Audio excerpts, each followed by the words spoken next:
अस्सलामु अलैकुम वरहमतुल्लाहि वबरकातुहू। हकीम जावेद इकबाल दहर बलिश चैनल की तरफ से आपकी खिदमत में हाजिर है। सबसे पहले दुरूद पाक हज़रत मोहम्मद मुस्तफ़ा सल्लल्लाहु अलैहि वसल्लम पर मैं भी पढ़ता हूँ, आप भी पढ़ें। अल्लाहुम्मा सल्लि अला सय्यिदिना व मौलाना मुहम्मद सल्लल्लाहु अलैहि वसल्लम। आज जिस मौजू के ऊपर हमने बात करनी है, गुफ्तगू करनी है, वो है बच्चों की कब्ज़। यानी जो छोटे बच्चे होते हैं जिनको दो दो दिन, तीन तीन दिन, चार चार दिन, हफ्ता पखाना नहीं आता, तो आज इस हवाले से ये हमारी वीडियो है। तो इसमें जैसा कि इसकी तारीफ में भी और इस मर्ज़ की आगाही के बारे में मैंने आपको आगाज़ में बताया है कि ये बच्चे को कम से कम 2 दिन, 3 दिन, हफ्ता तक कई बच्चे होते हैं जो छोटे बच्चे जिनको पखाना नहीं आता, और वालिदैन बड़े परेशान होते हैं। बच्चा भी लाज़मी बात है बड़ा परेशान होता है, लेकिन वो बता नहीं सकता क्योंकि वो छोटा नौमौलूद है। तो इसमें असबाब क्या होते हैं? इसमें असबाब बुनियादी तौर पे वालदा का सख्त और ठोस किस्म की चीज़ों का खाना, या बादी चीज़ों का खाना, या ऐसी खुश्क चीज़ें जो जिनके अंदर तरी मौजूद नहीं होती है, ऐसी ग़िज़ाओं का इस्तेमाल करना। बल्कि अगर वालदा ऐसी चीज़ें जैसे चिकनाई है, मसलन मिलाई वगैरह हो गई, मक्खन हो गया, देसी घी हो गया, अगर ऐसी चीज़ें वालदा खाएगी तो लाज़मी बात है उसका असर बच्चे के पेट पे भी पड़ेगा, क्योंकि बच्चे ने वालदा का दूध फीड करना, तो बच्चे को कभी भी कब्ज़ नहीं होगी। लेकिन हमारे आजकल के मुआशरे में जो वालदा होती है वो ये ऐसी देसी जो चीज़ें हैं, जो नेचुरल चीज़ें हैं, उनकी तरफ तो ख़वातीन तवज्जो नहीं देती हैं, बल्कि वो ये चटपटी चीज़ें, ठोस ऐसी चीज़ें, गोश्त के ज़्यादा इस्तेमाल, या ऐसी मुहर्रक मुरगन ग़िज़ाओं के ज़्यादा इस्तेमाल, तो उसकी वजह से बच्चे भी डिस्टर्ब हो जाता है।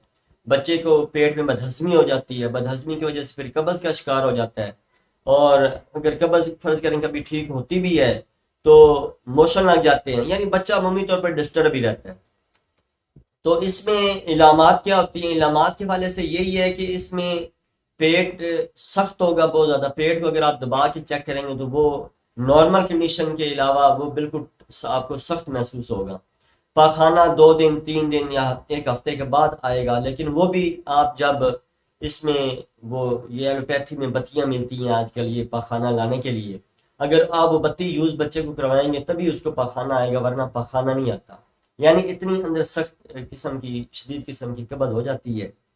तो इसमें इलाज के हवाले से, यानी ये इसकी इलामात थी जो मैंने आपको आगाही दी है कि सबसे बुनियादी बात तो ये है कि बच्चे का पेट सख्त होगा, कब्ज़ रहेगी, दो दो तीन तीन दिन पखाना नहीं आएगा, एक हफ्ते तक पखाना नहीं आएगा। और बच्चे को आप दूध देंगे भी से तो बच्चा जो है एक दो घूंट लगाने के बाद वो मुंह दूसरी साइड में फेर लेगा। लेकिन ये इसी वजह से होता है कि उसमें बच्चे की ग़िज़ा सही प्रॉपर तरीके से हजम नहीं हो रही होती, ग़िज़ा बाहर खारिज नहीं हो रही, यानी जैसे पखाना बाहर खारिज होता है, पखाना सही प्रॉपर तरीके से खारिज नहीं होता। तो ये इसकी बुनियादी इलामात थी। तो इसमें इलाज के वाले से जो बात आपको बतानी है, क्योंकि वालदा बड़ी परेशान होती हैं, वालिदैन बड़े परेशान होते हैं, मुख्तलिफ डॉक्टरों के पास या ये बत्ती का इस्तेमाल जो है ये करते हैं, तो ये बच्चे के लिए भी अजियत का सबब होता है, वालिदैन के लिए भी परेशानी का सबब होता है। तो इसमें सबसे बुनियादी बात यह है कि वालदा अपनी जो खुराक, जो रोज़मर्रा वो खुराक खा रही है, तो उसकी तरफ खास तवज्जो दे, उसमें चिकनाई का ज़्यादा इस्तेमाल करे, मक्खन खाए, मिलाई खाए, या देसी घी की चूरी बना के, या देसी घी थोड़ा दूध में मिला के वो साथ साथ अगर पीती रहेगी तो इंशाल्लाह इंशाल्लाह बच्चे को, क्योंकि बच्चे ने फीड वालदा करना है, तो जो ही वो दूध उसके पेट में जाएगा तो वो कब्ज़ को दूर करेगा, बल्कि बच्चे को डेली रूटीन में पखाना आना शुरू हो जाएगा। तो इसमें आप बच्चे को भी ये थोड़ा देसी घी जो है ये थोड़े से दूध में मिला के, या वैसे ही थोड़ा सा चम्मच के अंदर, ये हाफ चम्मच छोटा जो चाय वाला होता है, ये अगर बच्चे को कब्ज़ रहती है तो ये आप ये भी इस्तेमाल करवा सकते हैं। इसके अलावा वालदा को अपनी ग़िज़ा के हवाले से ये ख़ास तवज्जो, ये कद्दू हो गए, टिंडे हो गए, खीरे हो गए, यानी इस किस्म की जो सब्जियां हैं उनका ज़्यादा इस्तेमाल करें बजाय गोश्त वगैरह खाने के या दालें वगैरह खाने के, क्योंकि ये कब्ज़ पैदा करती हैं। जो सब्जियां हैं जिनमें टिंडे, कद्दू आपको बताए हैं, अगर ये खाती हैं तो लाज़मी बात इनमें फ्लूइड ज़्यादा मिकदार में होता है, तो बच्चे को भी ये कब्ज़ भी दूर करेगा। इस तरह फ्रूट के हवाले से जो है, फ्रूट में जो है ये आप आलू बुखारा है, जैसे आजकल के मौसम में आलू बुखारा मौजूद है, खुबानी मौजूद है, तो या आम मौजूद है, तो इस किस्म की ग़िज़ाएँ जो फ्रूट्स हैं अगर वो वालदा इस्तेमाल करेगी तो इंशाल्लाह बच्चे की ऐसा ऐसा कब्ज़ जो है वो दूर हो जाएगी। तो इसमें जो इलाज के हवाले से, दवाई के हवाले से जो जो चीज़ मैंने आपको बतानी थी वो ये है कि बच्चे के पेट के ऊपर आप जैतून का तेल, उसकी भी हल्के हाथ के साथ मसाज कर सकते हैं, खासतौर पर नाक के अंदर लगाएं, या रोगने बादाम जो है ये थोड़ी मिकदार में लेकिन नाक के अंदर भी लगाएं और पूरे पेट के ऊपर ऐसा ऐसा मसाज करें।